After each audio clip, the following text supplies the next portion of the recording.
وحده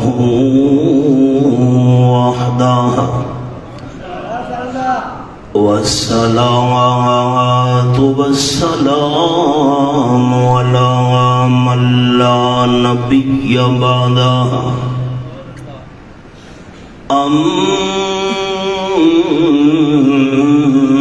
أما بعد فأعوذ بالله من الشيطان الرجيم بسم الله الرحمن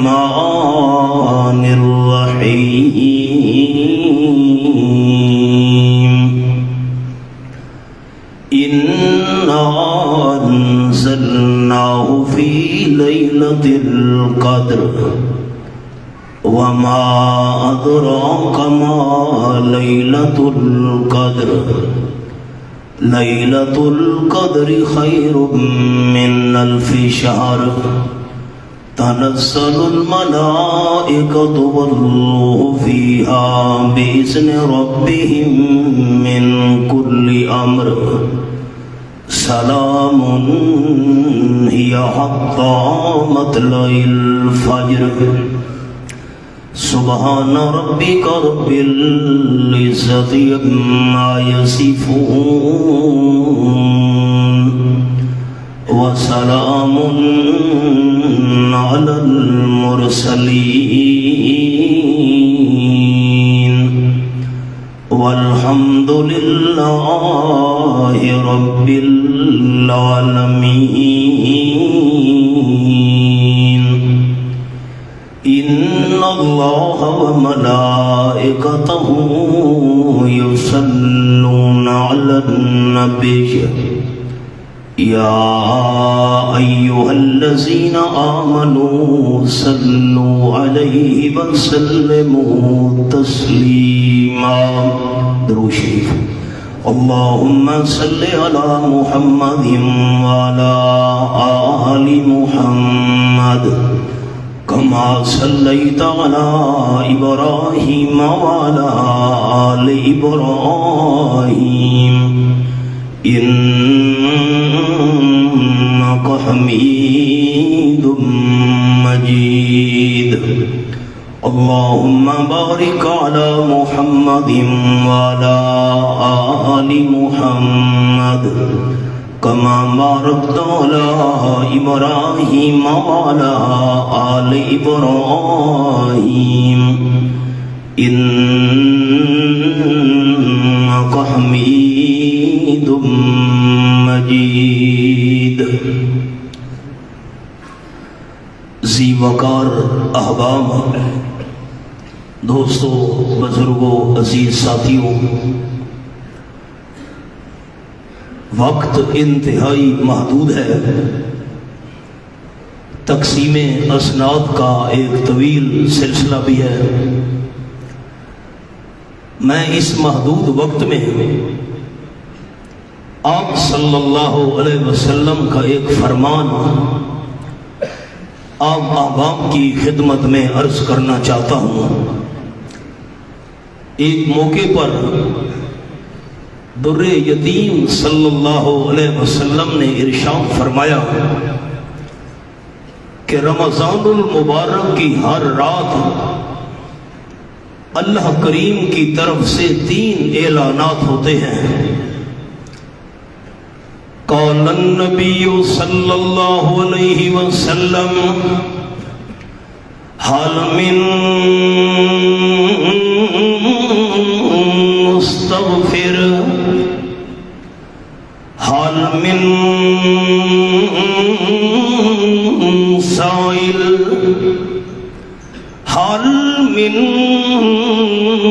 تائب او کما قال النبی صلی اللہ علیہ وسلم ہر رات اللہ کریم کی طرف سے یہ اعلان ہوتا ہے رمضان کی رات میں ہے کوئی میں اللہ کریم سے گناہوں کی معافی مانگنے والا میں اس کے گناہ معاف کر دوں ہے کوئی میں اللہ کریم کے دربار میں توبہ کرنے والا، میں اللہ اس کی توبہ قبول کر لوں؟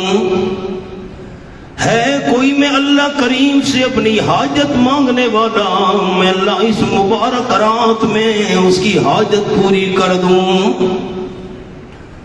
آپ صلی اللہ علیہ وسلم نے فرمایا رمضان المبارک کی ہر افطاری پر رب العالمین آمنہ کے لال صلی اللہ علیہ وسلم کی امت کے 10 لاکھ بندوں کو جہنم کی آگ سے نجات کی سند عطا کر دیتا ہے۔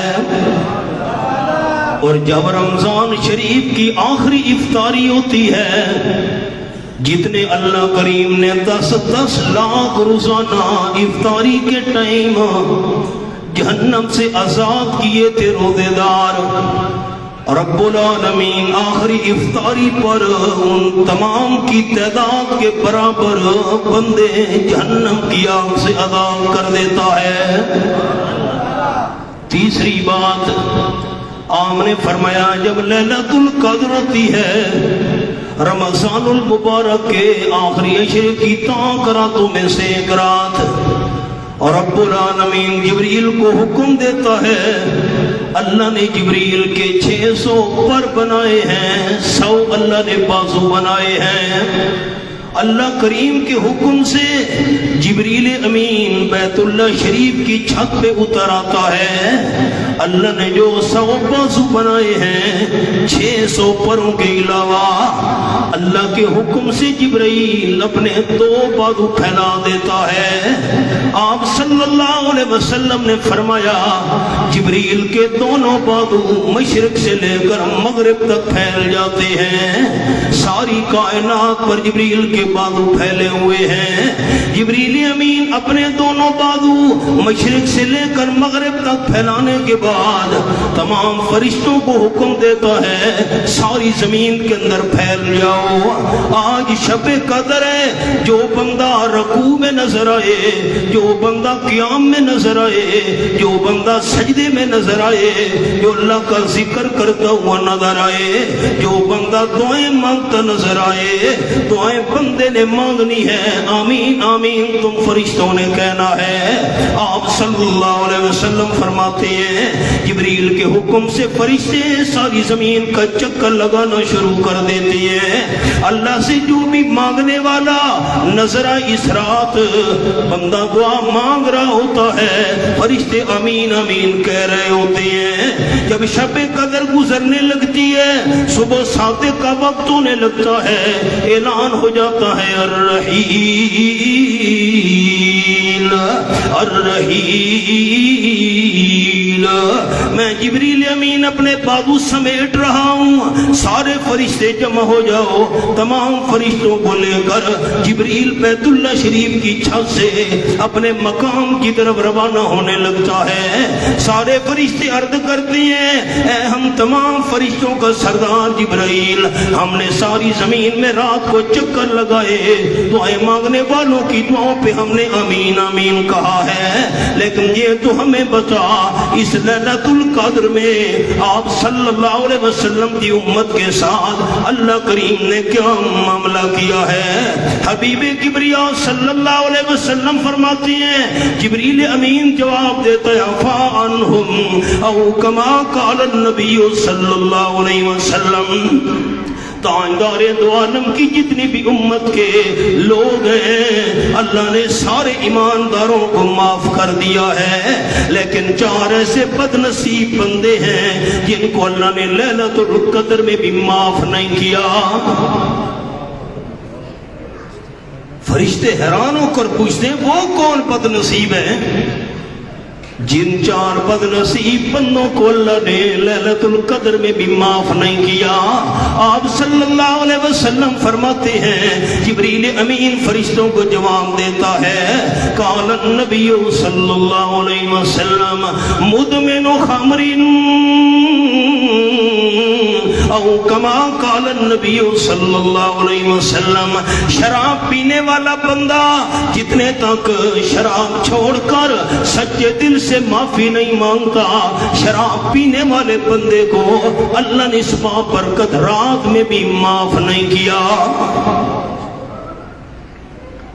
حضرت عثمان رضی اللہ تعالیٰ بیان فرماتے ہیں، پچھلی امتوں کے اندر ایک بڑا ہی نیک اور پرہیزگار بندہ تھا۔ ایک عورت اس کے پاس آئی، میری مالکہ تجھے بلا رہی ہے، کوئی حق اور سچ کی گواہی دینی ہے۔ اللہ کا نیک بندہ ثواب سمجھ کر گواہی دینے کے لیے ساتھ چل پڑا۔ وہ نوکرانی سے محل میں لے کر آئی، اس کمرے میں داخل ہو، اس کمرے میں پہنچا، دوسرے کمرے میں لے گئے، کمرے میں کمرہ، کمرے میں کمرہ، آخری کمرے میں پہنچا، ایک تخت پر حسین و جمیل عورت بیٹھی ہوئی ہے۔ عورت نے کہا میں نے تجھے بلایا ہے۔ حضرت عثمان رضی اللہ تعالیٰ بیان فرماتے ہیں، اس بندے نے کہا مجھے تو کہا گیا حق اور سچ کی گواہی دینی ہے، کون سی گواہی؟ عورت کہنے لگی ہم نے دھوکے کے ساتھ تجھے بلایا ہے، پیچھے سارے دروازے بند کر دیے گئے ہیں، یہ تین چیزیں سامنے پڑی ہیں، یا تو شراب کا پیالہ پی، یہ پیالہ بھرا ہوا ہے، یا پلیٹ میں خنزیر کا گوشت رکھا ہے، خنزیر کے گوشت کے ٹکڑے کھا، یا پنگھوڑے میں معصوم بچہ لیٹا ہوا ہے، اس معصوم بچے کو قتل کر۔ اگر یہ تین کام نہیں کرنا چاہتا میرے ساتھ غلط کام کر، واپس نہیں جانے دیں گے۔ حضرت عثمان رضی اللہ عنہ فرماتے ہیں بندہ مجبور ہو گیا، واپس نہیں جا سکتا، اگر خنزیر کھاتا ہوں بہت بڑا حرام، اگر قتل کیا بہت بڑا جرم، اگر اس عورت کی میں نے خواہش پوری کی اللہ کی بڑی نافرمانی ہے۔ باقی تین گناہوں سے بچنے کے لیے اس بندے نے شراب کا پیالہ پی لیا، جب نشہ چڑھ گیا دوسرا شراب کا پیالہ مانگا، شراب کا دوسرا پیالہ بھر کے دیا گیا، زیادہ نشہ چڑھا، نشہ چڑھنے کی وجہ سے خنزیر کا گوشت بھی کھا بیٹھا، نشے کی حالت میں معصوم بچے کو قتل بھی کر بیٹھا، شراب کے نشے کی حالت میں عورت کے ساتھ برا کام بھی کر بیٹھا۔ حضرت عثمان رضی اللہ عنہ فرماتے ہیں آپ صلی اللہ علیہ وسلم نے فرمایا شراب تمام گناہوں کی جڑ اور بنیاد ہے۔ جس بد نصیب بندے کو اللہ لیلۃ القدر میں بھی معاف نہیں کرے گا، قال النبی صلی اللہ علیہ وسلم مدمن خمر او کما قال النبی صلی اللہ علیہ وسلم، شراب پینے کا عادی بندہ اس بابرکت رات میں بھی نہیں بخشا جائے گا۔ فرشتے حیران ہو کر سن رہے ہیں، ساری امت محمدیہ کو اللہ نے معاف کر دیا، جیا دوسرا بد نصیب قال النبی صلی اللہ علیہ وسلم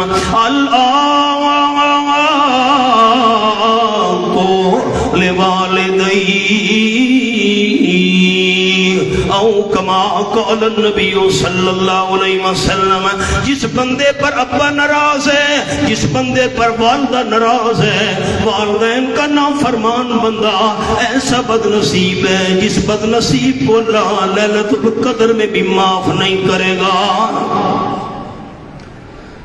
آج حالات کیا ہیں، بندہ سنے تو دکھ لگتا ہے، اما گل کرے کہ کتی بھونک نہیں، ابا گل کرے کہ بندے نو گل کرن دے، ابا ہن بندہ ہی نہیں۔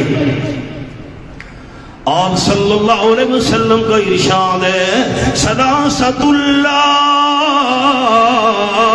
ينفع معهن عمل او کما قال النبی صلی اللہ علیہ وسلم، تین گناہ ایسے ہیں اگر بندہ ان میں سے ایک گناہ بھی کر لے بندے کو کوئی نیک عمل کام نہیں آئے گا۔ نمبر ایک، الشرک الشرک قال النبی صلی اللہ علیہ وسلم شرک کرنے والا بندہ اپنی زندگی میں جتنے بھی نیک عمال کرے سارے کے سارے اعمال برباد ہیں. شرک کرنے والے کا کوئی نیک عمل اللہ قبول نہیں کیا کرتا. نمبر 2 والتولی من الزحف او کما قال النبی صلی اللہ علیہ وسلم میدان جہاد میں دشمنان اسلام کے ساتھ مقابلہ ہو رہا ہے. بندہ مجاہدین میں سے دشمنان اسلام کے ساتھ لڑتا لڑتا پیٹ پھیر کر بھاگ پڑا اور واپس نہیں آیا. تاجدار مدینہ صلی اللہ علیہ وسلم نے ارشاد فرمایا میدان جہاد میں سے پیٹ پھیر کر بھاگنے والا بندہ جو دوبارہ واپس نہیں آیا اس بندے نے زندگی میں جتنے بھی نیک عمل کیے کوئی نیک عمل کام نہیں آئے گا. نمبر 3 اللہ کل والدی وفی روایت حقوق الوالدین او کما قال النبی صلی اللہ علیہ وسلم جو بندہ اپنی والدہ کا نافرمان ہے جو بندہ والد کا نافرمان ہے اپنی زندگی میں جتنی بھی نیکیاں کرے ایک نیکی بھی کام نہیں آئے گی. والدین کا نافرمان وہ بد نصیب ہے جس کو اللہ لیلۃ القدر میں بھی معاف نہیں کرتا. آپ صلی اللہ علیہ وسلم کی محفل تھی ایک بوڑھی عورت حاضر ہوئی جیسے جیسے قریب آتی گئی حضرت صلی اللہ علیہ وسلم کی بے قراری بڑھتی گئی. جب قریب آئی رحمت للعالمین صلی اللہ علیہ وسلم نے چادر مبارک اپنی اس کے آگے بچھا دی. چادر پہ بٹھایا صحابہ کرام کو حکم دیا اعلیٰ قسم کی مدینہ طیبہ کی کھجوریں لے آؤ ٹھنڈے پانی کا بندوبست کرو. صحابہ کرام کھجوریں بھی لے آئے ٹھنڈا پانی بھی لے آئے. آپ نے دست مبارک کے ساتھ کھجوریں بھی پیش کی ٹھنڈا پانی بھی پیش کیا. خیر و عافیت پوچھی. جب واپس جانے لگی تاجدار دو عالم صلی اللہ علیہ وسلم الوداع کرنے کے لیے ساتھ چلے گئے. کافی دور تک چھوڑنے کے بعد واپس آئے. رضاکار رد کرنے لگی حضرت بات سمجھ نہیں آئی. ہم آپ کی تعظیم کرتے ہیں آپ کا ادب و احترام کرتے ہیں آپ نے بوڑھی عورت کا اکرام و ادب کیا ہے اتنی خوش نصیب عورت کون تھی؟ آپ صلی اللہ علیہ وسلم نے فرمایا یہ میری اماں حضرت حلیمہ ہے جس نے بچپن میں مجھے دودھ پلایا تھا. آج بھی حضرت حلیمہ کی قبر جنت البقیع میں ہے حضرت عثمان رضی اللہ تعالیٰ عنہ کے ساتھ. یہ دودھ پلانے والی اماں کا اتنا ادب ہو رہا ہے حقیقی ماں کا مقام کیا ہوگا. بڑے اس پر قرآن و سنت کے حوالے ہیں. وقت چونکہ محدود ہے میں تیسری بات شروع کر رہا ہوں. قال النبی صلی اللہ علیہ وسلم قاطع رحم او کما قال النبی صلی اللہ علیہ وسلم جو تیسرا بد نصیب بندہ لیلۃ القدر میں بھی اللہ جس کو معاف نہیں کرتا قطع رحمی کرنے والا بندہ رشتہ داروں سے کٹ کر رہنے والا بندہ اپنے پڑوسیوں کے ساتھ ظلم اور زیادتی کرنے والا بندہ برادری کے لوگوں کو پریشان کرنے والا بندہ اڑوس پڑوس والے بندے جس سے تنگ ہیں ایسے بندے کو اللہ لیلۃ القدر میں بھی معاف نہیں کرتا. حدیث پاک میں آیا آپ صلی اللہ علیہ وسلم کی محفل تھی ایک جنازہ گزرا. صحابہ کرام نے میت کے بارے میں اچھے کلمات نہیں کہے. شکر ہے جان چھٹ گئی ہے مر گئی ہے بڑے تنگا سے. قال النبی صلی اللہ علیہ وسلم وجبت اس کے لیے واجب ہو گئی. ابھی صحابہ کرام اٹھے نہیں تاجدار مدینہ صلی اللہ علیہ وسلم تشریف فرما تھے اور جنازہ گزرا. صحابہ کرام نے میت کی بڑی تعریف کی. حضرت بڑا اچھا آدمی تھا اڑوس پڑوس والے قبیلے خاندان والے بڑے خوش تھے کسی کو زندگی میں پریشان نہیں کیا. قال النبی صلی اللہ علیہ وسلم وجبت آپ نے فرمایا اس فوت ہونے والے کے لیے بھی واجب ہو گئی۔ صحابہ کرام حیران رہ گئے، موت کے بعد ہم نے جس کا گلہ کیا اس کے لیے واجب ہو گئی، موت کے بعد جس کی تعریف کی ہے اس کے لیے واجب ہو گئی۔ اللہ کے محبوب بات کیا ہے؟ محبوب کبریا صلی اللہ علیہ وسلم نے فرمایا موت کے بعد تم نے جس کا گلہ کیا ہے اس کے لیے جہنم واجب ہو گئی ہے، اور موت کے بعد جس کی تعریف کی ہے اس کے لیے جنت واجب ہو گئی ہے۔ اسی موقع پر آپ نے فرمایا قال النبی صلی اللہ علیہ وسلم انتم شہداء اللہ فی الارض، اللہ نے تمہیں زمین میں گواہ بنایا ہے، موت کے بعد جس قسم کی گواہی دو گے اللہ بندے کے ساتھ ویسا معاملہ کرے گا۔ ہم دنیا سے رخصت ہوں اور لوگ کہیں شکر ہے جان چھٹ گئی ہے بڑے تنگا سے، پھر آپ صلی اللہ علیہ وسلم کی حدیث کی روشنی میں ہمارا انجام کیا ہوگا؟ قاطع رحم حضرت براء بن عازب رضی اللہ تعالیٰ عنہ آپ صلی اللہ علیہ وسلم کے صحابی تھے، بیٹھے ہوئے تھے، ایک شاگرد آیا، بھاگ کر اٹھے، سلام لیا، خیر و عافیت پوچھی، گلے ملے، ساتھیوں سے کہنے لگے تمہیں پتہ بھی ہے کہ نہیں میں نے کیوں اس سے سلام لیا، کیوں اٹھ کر استقبال کیا، گلے لگایا، کیوں مسکرا کر میں نے اس سے ملاقات کی ہے؟ ساتھی کہنے لگے حضرت کوئی پتہ نہیں۔ حضرت براء رضی اللہ عنہ کہنے لگے آپ صلی اللہ علیہ وسلم کو میں نے اسی طرح کرتے دیکھا تھا، ایسے مسکرا کر ملے، مصافحہ کیا، خیر و عافیت پوچھی۔ آپ صلی اللہ علیہ وسلم نے فرمایا جب تو مسلمان بغیر کسی غرض کے اللہ کی رضا کے لیے ایک دوسرے سے ملاقات کرتے ہیں، ایک دوسرے سے مصافحہ کرتے ہیں، ہاتھ ملاتے ہیں، سلام کرتے ہیں، جواب دیتے ہیں، کوئی دنیا کی غرض نہیں ہوتی، دنیا کا لالچ نہیں ہوتا، کوئی دنیا کا مطلب نہیں ہوتا، اللہ کریم ان کے ہاتھوں کو جدا ہونے سے پہلے دونوں کی مغفرت کر دیتا ہے۔ ساری ہن ملاقاتیں مطلب دیا، دنیا مطلب دیو یار۔ آپ صلی اللہ علیہ وسلم نے فرمایا قاطع رحم، جس بندے نے رحم دلی نہیں دکھائی وہ بندہ قیامت کے دن ان لوگوں میں شامل نہیں ہوگا جن کو لیلۃ القدر میں اللہ نے معاف کیا تھا۔ صرف چھوٹا سا اشارہ، 2000 بندہ سامنے کھڑا ہے، آپ صلی اللہ علیہ وسلم مکہ فتح کر چکے ہیں، ظلم اور زیادتیاں کرنے والے سر جھکا کے کھڑے ہوئے ہیں۔ آپ نے فرمایا مکہ والو 13 سال تم نے میرے ساتھ ظلم کیے، زیادتیاں کی، صحابہ کرام کے سینے پہ پتھر رکھے، تپتی ہوئی ریتوں میں لٹایا، گرم زمین پہ رسیاں گلے میں ڈال کر ان کو گھسیٹا، آئیے بتاؤ کیا سلوک میں تمہارے ساتھ کروں؟ 2000 ظلم کرنے والے بندے بول پڑے انت الکریم ابن الکریم، آپ تو معاف کرنے والوں کی اولاد ہیں۔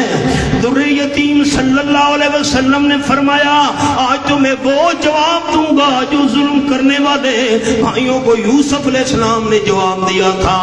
آپ کی زبان پر قرآن پاک کے لفظ جاری ہو گئے، لا تثریب علیکم اليوم اذهبوا انتم الطلقاء۔ 13 سال تک ظلم کرنے والوں میں نے اللہ کی رضا کے لیے ساری زیادتیاں معاف کر دی۔ 2000 بندوں کی زبان سے نکلا اشہد ان لا الہ الا اللہ واشہد ان محمدا عبدہ ورسولہ۔ ہم تو اس محبوب صلی اللہ علیہ وسلم کے نام لیوا ہیں کہ محبت کے یوں نفرت نہ، بغض نہ، دشمنی نہ، محبت محبت محبت کے یوں جس نے دریا بہائے، دل ان کا بھی جیتا جو سر لینے آئے۔